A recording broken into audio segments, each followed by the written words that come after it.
मेरा civil score 650 था। Bank ने कई बार रिजेक्ट किया।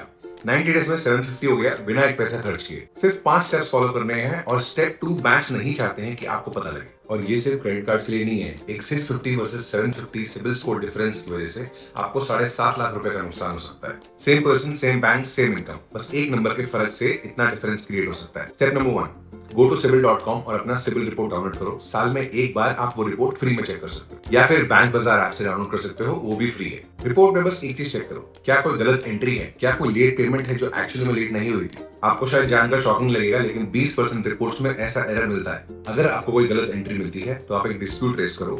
तकरीबन 30 दिन में वो डिस्प्यूट रिजॉल्व होगा और आपका सिविल 30 से 50 पॉइंट बढ़ सकता है। स्टेप 2, ये वो ट्रिक है जो बैंक्स नहीं चाहते हैं कि आपको पता लगे। क्रेडिट यूटिलाइजेशन, मतलब कि आपको जितना लिमिट मिला है आप उसका कितना परसेंट क्रेडिट यूज कर रहे हैं। अब ट्रिक ये है कि सिविल आपका बैलेंस रिकॉर्ड स्टेटमेंट जनरेट होने में करता है, ना कि ड्यू डेट पे। मतलब कि अगर आपका क्रेडिट कार्ड बिल 5 तारीख को जनरेट होता है और अगर आप 4 तारीख तक पेमेंट कर देते हैं तो सिविल यही मानेगा कि आपने अंडर यूटिलाइज किया है। हर कार्ड का बिल जनरेशन डेट सेम रहता है हर मंथ, तो उस डेट से 1-2 दिन पहले आप पार्शियल पेमेंट कर दो और आपका सिविल स्कोर धीरे धीरे इंप्रूव होता रहेगा। Step number 3, timely payment. हर बिल टाइम से पे करो और पूरा पे करो।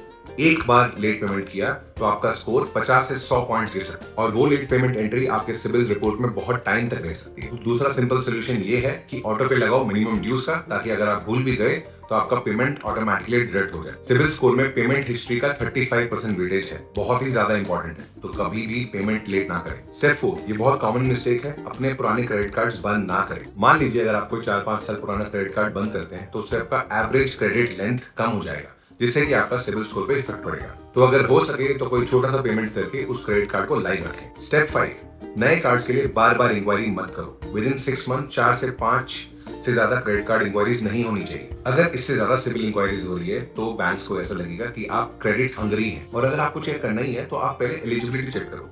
अगर वो सही है तो वो एक सॉफ्ट इंक्वायरी होगा, उससे आपके सिविल स्कोर पे कोई फर्क नहीं पड़ेगा। तो मैंने जो प्रॉमिस किया था एग्जैक्ट कैलकुलेशन वो डिस्कस करके, मान लीजिए आप 30 साल के हैं और आपको 50 लाख का होम लोन लेना है 20 साल के लिए। अभी आपका सिविल स्कोर 650 है, बैंक आपको 9.5% इंटरेस्ट देगा, इसका ईएमआई बनता है 46,600। तो 20 साल में आपका टोटल इंटरेस्ट बनेगा 62 लाख। अगर आपने कुछ महीने, मान लीजिए 3 महीने ये स्टेप्स फॉलो करे तो आपका सिविल स्कोर हो जाएगा 750 प्लस। 750 सिविल पे आप बैंक को रिक्वेस्ट रेज करें इंटरेस्ट कम करने के लिए। एट 8.5% आपका ईएमआई बनता है 43,400 और आपका इंटरेस्ट बनेगा 54 लाख। इससे आपको 7.5 लाख की सेविंग्स मिलती है और महीने की 3,200 रुपए की बचत हर महीने 20 साल तक। तो 3 महीने का एफर्ट, जीरो इन्वेस्टमेंट और 7.5 लाख रुपए की सेविंग्स। ये 5 स्टेप्स आज से स्टार्ट करो। स्टेप 1 10 मिनट लगेंगे, आप आज ही स्टार्ट करो, लिंक डिस्क्रिप्शन में है। और अगर ये वीडियो अच्छी लगी तो प्लीज लाइक एंड सब्सक्राइब।